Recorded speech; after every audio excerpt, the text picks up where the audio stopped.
bukan cuman sekedar tidak melaksanakan ibadah sholat, bolong-bolong aja kemarin tuh ya, bolong-bolong aja udah mendapat kecaman dari Allah. Wailul lil musallin alladzina hum an sholatihim sahun. Itu di dalam Al-Quran surah apa? Al-Ma'un. Iya. Jadi wail itu adalah celaka. Kalau yang namanya jelek-jelek, ibu-ibu diistilahkan, diartikan dari bahasa Arab ke bahasa Indonesia kayak wail, celaka. Nanti di sananya ibu-ibu di akhiratnya itu wail itu adalah sebuah lubang yang ada di dalam neraka. Itu wail. Ya kayak kausar. Kausar itu kan keberkahan yang melimpah ruah yang diberikan oleh Allah kepada Nabi besar kita Muhammad SAW. Artinya di sini ya. Jadi berkah Allah berikan berlimpah ruah kepada Nabi besar kita Muhammad SAW, itu namanya Al-Kausar. Nanti di hari kiamatnya ibu-ibu, Al-Kausar itu adalah sebuah telaga, ya, sebuah telaganya Nabi besar kita Muhammad SAW, yang mudah-mudahan kita akan merasakan nikmatnya air dari telaga Kausar. Kalau orang ini telaga Kausar itu ibu-ibu bukan di dalam surga. Ya, sebelum masuk dalam surga itu udah ada yang namanya telaga Kausar. Barang siapa yang minum dari telaga Kausar ibu-ibu, subhanallah, tidak akan merasakan kehausan selama-lamanya. Jadi minumnya itu kita minum apa-apanya, menikmati apa-apanya bukan karena lapar, bukan karena haus. Kalau kita kan di sini ibu-ibu, kalau haus minum, kalau lagi nggak haus kenyang minum malah enak. Iya, coba deh ibu udah habis makan. Pantas ibu-ibu melalui kesehatan, menurut kesehatan, kalau habis makan nggak boleh minum. Setengah jam. Oh gitu. Jadi kalau habis makan nggak boleh minum karena ada sayurnya, makanya ibu makan sayur. Sayurnya bukan sayur tumisan doang, tapi sayur ada airnya. Itu anak saya itu ya Allah, sambil makan sambil minum. Begitu. Iya. Jadi makan minum. Jadi kenyaman minum ibu-ibu. Ya Allah, kalau kita dengar sekarang malah tidak bagus. Banyak makan kalau minum. Tidak boleh makan tidak boleh minum setelah makan. Emang kalau kekenyangan, kita makan kekenyangan udah kagak bisa masuk dah. Ya malah jadi enak gitu. Tapi kalau kita makannya belum kenyang, udah berhenti, mungkin ada ruang masih tersisa untuk apa? Untuk minum. Nah, ibu-ibu, jadi ya Allah, naudzubillah kalau sampai kita merasakan derita masuk ke dalam wail, ke dalam lubang yang ada di dalam neraka. Dan juga kemarin ibu-ibu dianggap orang yang tidak memperhatikan sholat, ngeremehin sholat, itu dianggap seperti orang yang merobohkan agama. Gitu kan ya kemarin ya, kalau ibu masih ingat. As-shalatu imaduddin, faman aqamaha faqad aqamaddin, wa man tarakaha faqad hadamaddin. Gitu ya Bu ya. Sekarang kita masuk ke dalam lanjutannya. Bismillahirrahmanirrahim. Qala syaikhul muallifu rahimahullahu taala wa adaman naf'a bihi wa bi barakati ulumihi wa bikum fid dharain amin radhiyallahu ankum.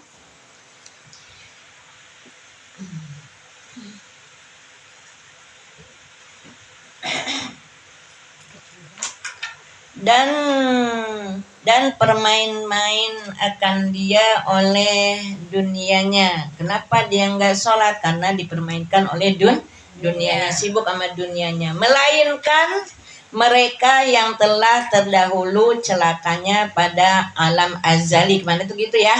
Iya, alam azali. Ibu masih ingat apa itu alam azali? Alam sebelum Allah ciptakan alam ini ya.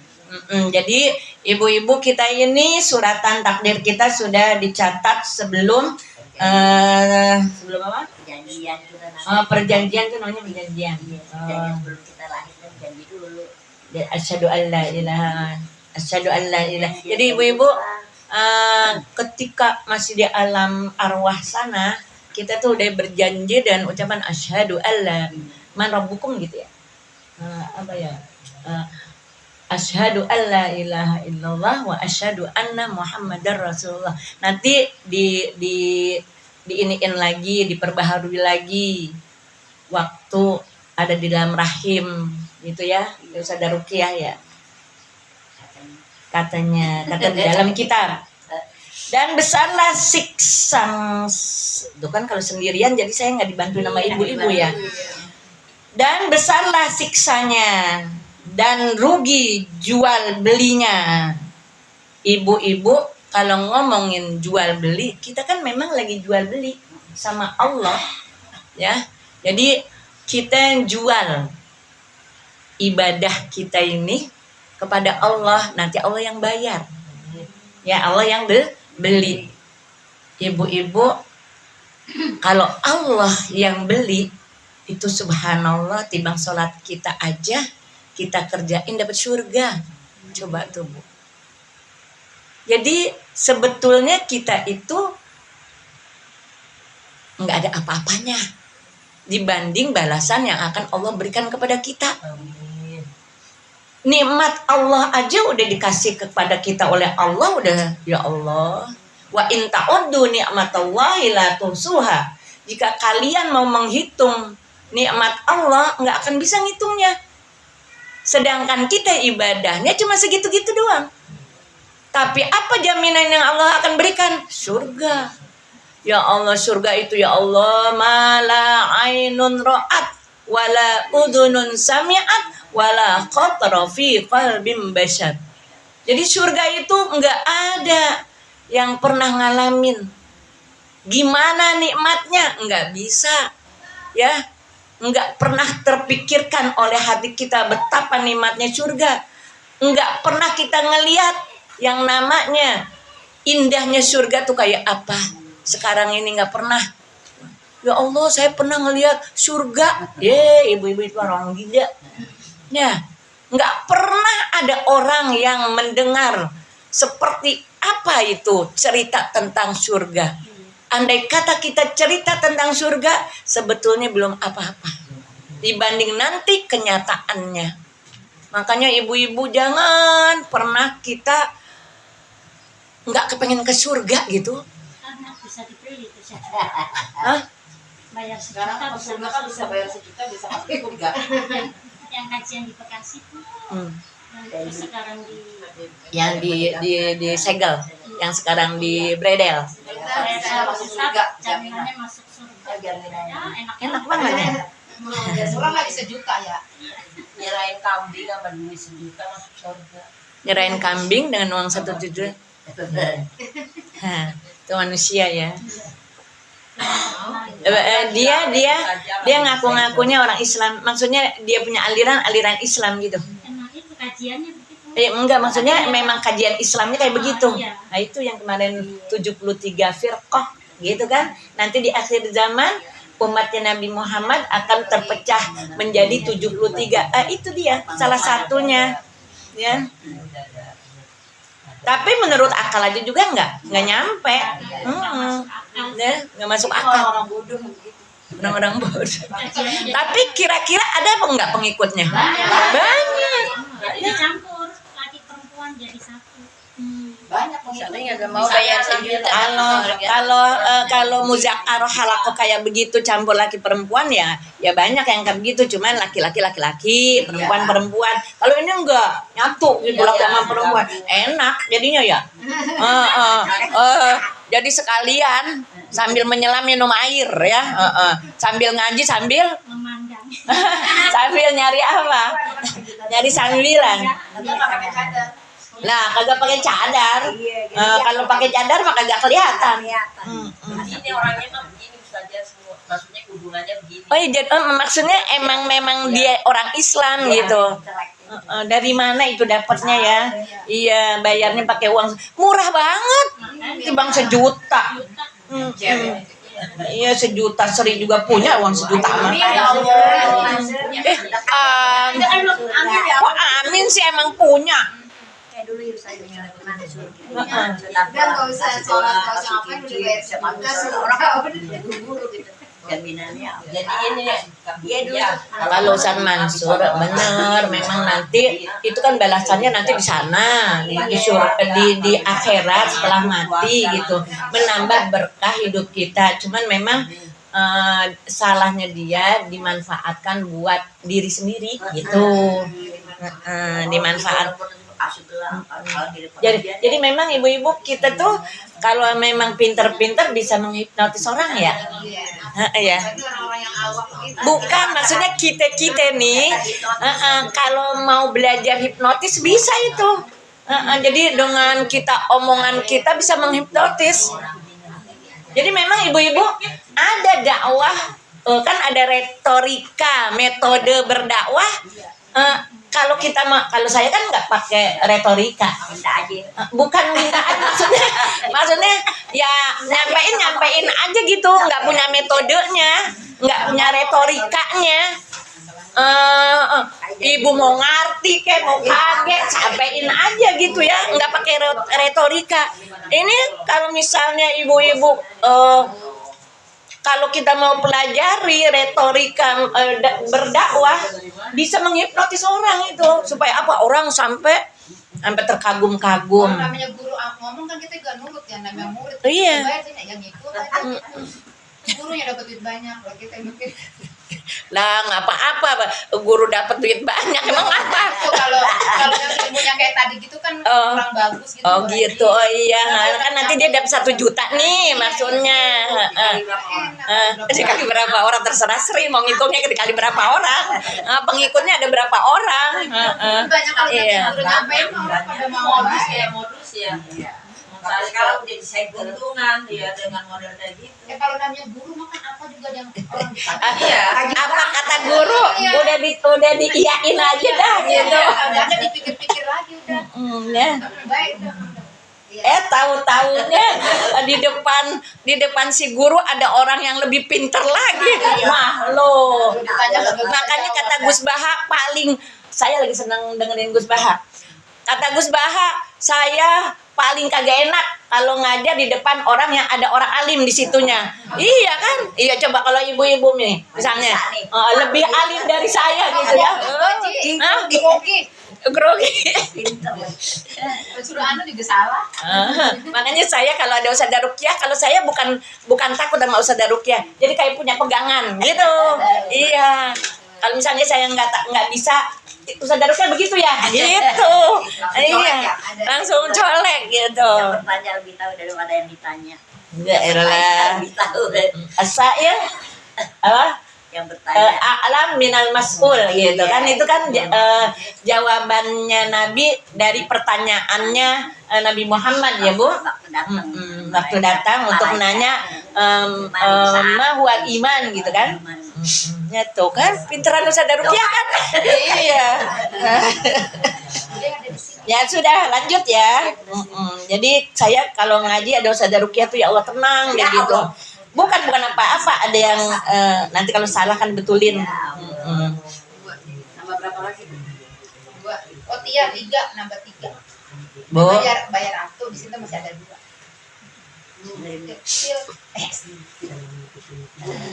Dan rugi, lagi ngomongin rugi jual belinya gitu ya.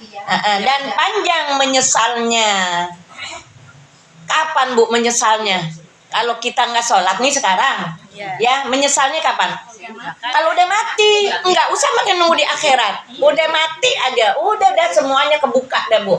Ya penyesalan. Ibu-ibu kalau di sini kita menyesal masih bisa dibenerin. Ya, tapi kalau nanti kalau udah mati nyesel, ya Allah Bu, nyeselnya selama-lamanya dah. Dan ibu-ibu hidup di dunia itu sesusah-susahnya kita nggak akan abadi. Susah kita tuh susah nggak abadi. Pasti ada datang waktu senangnya.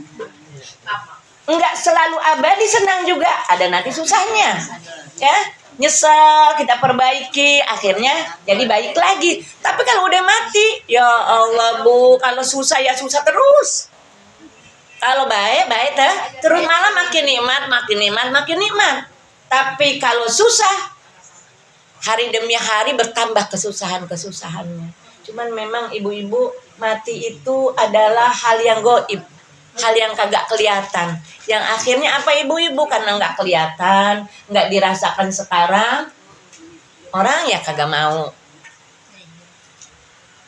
berubah gitu, ya. Nggak kelihatan. Karena nggak kelihatan. Ngerjain mau kagak nggak kelihatan. Maka mereka yang dan panjang menyesalnya, maka mereka yang meninggalkan sembahyang. Nah, sekarang Bu dengerin ya. Maka mereka yang meninggalkan sembahyang dimurkai oleh Allah akan dia. Dimurkai apa Bu? Dibenci dan mati ia atas ketiadaan Islam. Jadi ibu-ibu, memang sholat itu adalah yang membedakan antara kafir dengan sholat itu adalah yang membedakan antara dia kafir atau dia muslim. Maka kalau dia meninggal, dikhawatirkan dia keluar dari Islam. Tapi nggak boleh. Selama dia mengaku diri bahwa dia seorang muslim dan dia mengucapkan syahadat, atau dia orang yang terlahir dari orang tua yang muslim, atau dia yang tadinya kafir kemudian dia bersyahadat,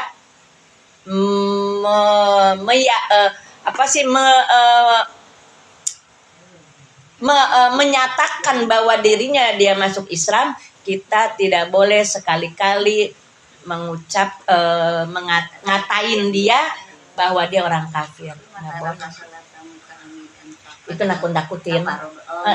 Nakut-nakutin kita, bisa jadi orang yang nggak pernah sholat akhirnya kafir. Apaan sih sholat gitu kan? Iya, gua kagak sholat, senang-senang aja, itu kafir. Ya, kafir itu ibu-ibu. Jadi khawatir dari omongan kita, kirain kita masih jadi orang Islam, padahal hakikatnya kita udah kafir. Kenapa? Karena kita menganggap sholat itu bukan kewajiban. Ibu nggak sholat, tapi ibu yakin kalau sholat itu adalah kewajiban, itu dosa. Ya, itu dosa. Tapi kalau ibu nganggap, jangankan ibu ibu nggak sholat, ibu sholat aja. Saya mah sholat karena memang merasa kayaknya saya hidup senang dengan sholat saya hidup damai. Tapi sebetulnya sholat itu kagak wajib. Ngomong kayak begitu, kita udah bukan dosa, kafir itu. Kita udah kafir itu dengan mengatakan kayak begitu. Jangankan nggak ngerjain sholat,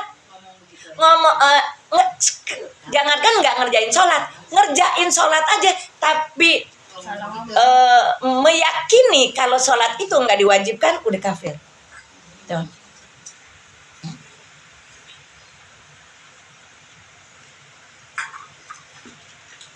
Kayak gini ibu-ibu,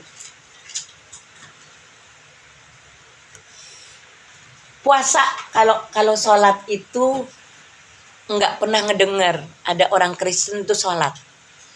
Tapi kalau puasa ada. Jadi gini Bu, saya pernah cerita apa enggak? Di Kepu itu saya punya tetangga Mbah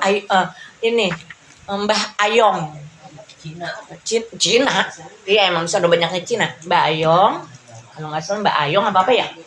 Terus punya istri nih, yang satu Islam, jualannya jualan keredok.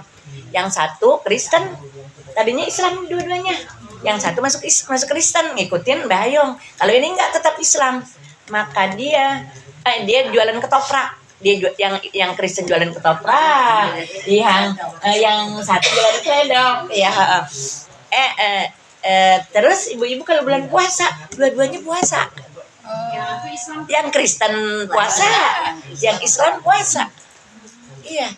Tapi dia meyakini kalau puasa itu tidak diwajibkan buat dia karena dia orang Kristen. Ya, sedangkan dia memang orang Islam. Ya, orang Islam karena memang dia yakin kalau puasa itu kewajiban buat dia sebagai seorang muslim. Jadi dengan kita ngomong kayak begitu tadi tuh, mengakui kalau puasa itu tidak diwajibkan, puasa tidak diwajibkan, maksudnya puasa wajib tentunya. Puasa tidak diwajibkan, saya mah pengen ikut aja. Kan gitu nih, kata si istri yang ini. Seperti hanya kita, puasa mah puasa, tapi menganggap puasa itu enggak wajib. Kayak seperti itu ibu-ibu. Kalau sholat, kalau puasa enggak kelihatan. Ya, maksudnya orang Kristen juga punya puasa kali ya. Puasa keluarga saya Kristen Katolik semua sama. Semua puasanya bulan Ramadan juga? Bukan. Karena memang Bu dulu diwajibkan puasa nih orang Nasrani. Kemudian diwajibinnya bulan Ramadan. Kan Ramadan itu cuaca panas. Beda ibu-ibu Ramadan itu. Walaupun dia musim hujan, walaupun dia kan putaran arah angin ya, putaran bumi itu kan nanti kan ada perubahan-perubahan cuaca. Bisa jadi nanti bulan puasa itu musim dingin, tapi hawanya lain. Hawanya hawa panas. Akhirnya orang Nasrani nggak kuat puasa di bulan Ramadan. Pengen cari bulan yang lain. Ya, carinya bulan yang adem, yang enak gitu. Orang diaturnya sama agama. Iya, dia pengen milih-milih gitu. Sama kayak kakak saya kan Kristen Katolik. Sholat tahajudnya enggak kita ada. Iya. Puasanya ada. Maksudnya nunjal-nunjalnya juga Kalau rukun. kita meninggal seperti hari ada. Kalau kita pergi hajinya enggak ada. Enggak, Bu Parsi. Ini sholatnya biasa sujud ruku. Enggak. Iya. Modelnya dia Ada sholat. modelnya. Oh, tahajud jadi sholatnya malam. Malam gitu. Pantes. Jadi waktu saya dulu kan saya masih sukanya kalau berobat, kalau dirawat itu kan Bapak di rumah sakit Islam, sana Cempaka Putih. Kita tuh waktu itu kelas berapa lah gitu ya, bukan kelas 1. Jadi punya tetangga pasien itu bukan orang Islam. Itu ya Allah tengah malam dia bangun sholat. Orang nggak tahu orang Kristen apa orang Hindu apa orang Buddha itu yang namanya khusyuknya melebihi khusyuknya kita. Iya kata saya ya Allah itu padahal agamanya kagak bener itu tapi khusyuk banget gitu kata saya. Giliran saya sholat tahajud kagak khusyuk gitu. Padahal agama saya bener. Ya kan nyebutnya sembayangan, Bu. Hah? Sholat sembayangan. Ya kita juga bilangnya sembahyang. Iya. Dulu kan kita ngomongnya sembahyang. Makanya dirubah sama orang-orang sekarang. Jangan sembahyang. Jadinya sama dengan orang-orang yang lain bilangnya sholat. Baru sekarang kita ngomong sholat. Lah di sini dalam kita ngomongnya sembahyang. sembahyang tuh Neng. Iya ya sembahyang itu apa bahasa Sanskerta? Sembahyang gitu. Yang Oh berarti orang Kristen kali Bu Parsi. Oh jadi begini aja. Nunduk. Iya. Tapi waktunya. Iya itu dia tuh bapak-bapak lagi jagain istrinya. 5 kali juga kakak saya sholatnya. Saya sholat maghrib di sembahyang sedikit. 5 waktu dia juga ada sholat wajib. Dia ngikutin kita itu dia kagak punya aturan agama. Ngelihat orang Islam kayak begitu gue ikut aja dah. Saya kali ya. Iya kali. Lihat Bu Parsi kira-kira ya Bu Parsi kagak khusyuk sholatnya. Dia orang Islam, dia khusyuk sholatnya kayak Bu Parsi. Diterima enggak dia? Enggak lah. Bu Parsi diterima enggak? Insya Allah diterima. Ibu-ibu khusyuk jadi rukun apa penyempurna sholat aja? Enggak. Ya Allah sian banget kalau khusyuk rukun mah. Emang Ustazah Rukiah emang khusyuk? Emang Ustazah Rukiah khusyuk terus dari awal sampai akhir? Kagak. Hanya doang khusyuk di Allah. Iya. Pikiran baca aja ingat dah. Lupa lagi goreng dia sholat. Iya. Kan ada rukunnya kan yang khusus. Dia kemarin yang hudur ya. lagi sholat. Jadi memang ibu-ibu khusyuk itu ada dua. Yes. Ada hudur hati dan kagak banyak bergerak. Heeh. Itu maksudnya. Bukan banyak bergerak 3 kali berturut-turut, bukan. 3 kali berturut-turut batal. Ini saya nih bentar-bentar Ada aja tuh yang nggak aja gitu. Heeh. Nanti beginilah. Nah itu kalau kita ngancem gimana? Ntar kalau itu gue pindah ada nggak bisa Saya Cang Jodija apa siapa gitu dulu cerita tuh. Jadi orang tua dulu tuh subhanallah sholatnya ditahan banget dah. Oh, kita mah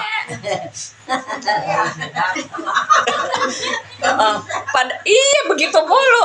Kalau orang tua dulu ya Allah tuh sampai ditahan deh. Makanya gimana mau kita mau samain sama orang dulu. Ya Allah, orang dulu mah ya. Orang dulu. Emang orang dulu. Masa Sri mau sama Ustazah Ruqyah mau disamain ya. Iya.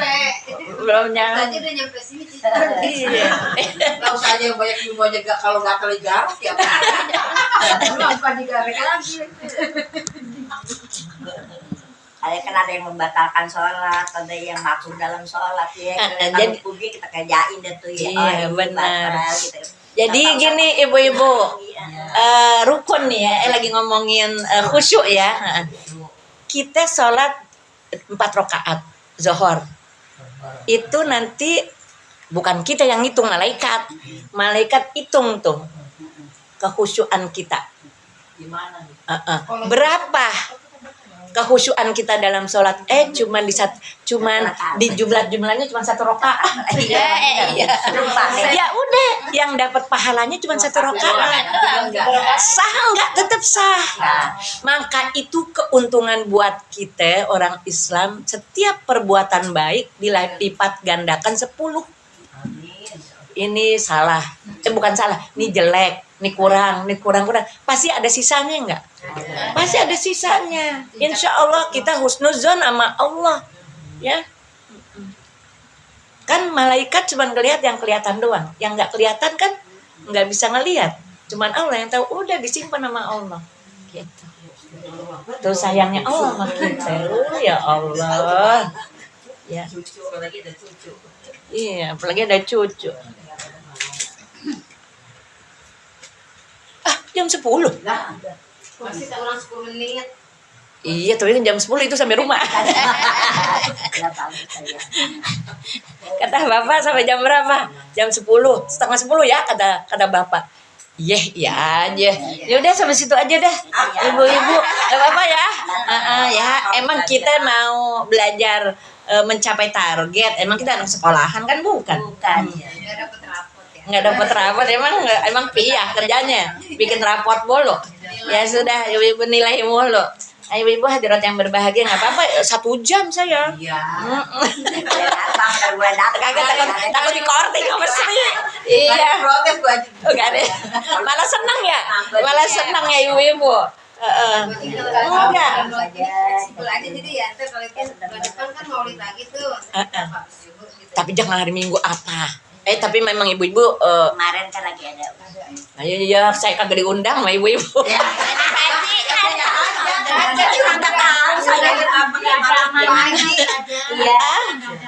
Nggak ada amanahnya, iya.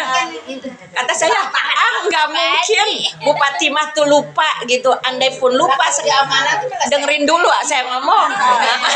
Kata Bapak gini, ini kok kata Pak Haji Dadang, kok Ustazah kok belum datang-datang juga gitu. Terus ini mah nggak tahu Bapak, agak enak kali gitu ya Pak Haji Dadang gitu. Kata saya, pas saya pikir-pikir nggak mungkin Bu Fatimah. Dia andai pun lupa pasti tuh hari itu tuh hari Minggu, pas belum saya belum nyampe pasti ditelepon. Kok nggak ditelepon? Bapak tuh yang telepon tuh, bererot. Pak Haji Dadang nanyain, mana sih Ustazah belum datang-datang juga katanya gitu ya. Nggak mungkin gitu. Itu mah Pak Haji Dadang basa-basi aja kali. Orang lihat Bapak Ade jamaahnya ibu-ibu, kok Ustazah Ayumi kagak diundang. Ini kok Ustazah Ayumi belum datang-datang, kata saya gitu. Nggak tahu benar jadi mana. Kalau guru kalau kagak undang langsung kagak boleh. Iya. Nggak Kalau boleh. anak mah tetap ada yang Kalau undang langsung datang lain. Elah gitu. Yang disalahin Bupati. Lah itu dia. Ya sudah, ibu hadirat ya. Tapi alhamdulillah saya nggak diundang. Bareng-bareng aja. Bukan, saya keluarnya kagak enak. Dari Ustazah Endeh. Oh, iya. Misalnya gini, saya angkat nih misalnya nih. Benar. Ya, udah kagak diundang, saya angkat, saya buru-buru ke sono, malu saya. Tapi selalu ada rahasia, ada hikmahnya. Saya keluar. Oh, emang dateng? Oh. Selesai udah kita Oh, Wati juga datang. nambah selawatan. Oh, gitu. Saya lihat ada doanya juga. Oh, jadi duluan. Sekarang jam berapa sih Maulid? Jam 7 saya Astagfirullahaladzim, ya Jam 8 udah mulai Allah. maulid. Saya jam 7 mainnya. Jam 8 udah mulai maulid. Makanya besok datangnya jam 7 Bu Haji, jadi ketahuan. Lah dandan nih kapan? Enggak usah dandan, Nggak usah dandan. Enggak usah itu, pagi habis ngopi langsung dandan udah. Enggak usah pegang gawean apa-apa. Soalnya Duha mas. Ya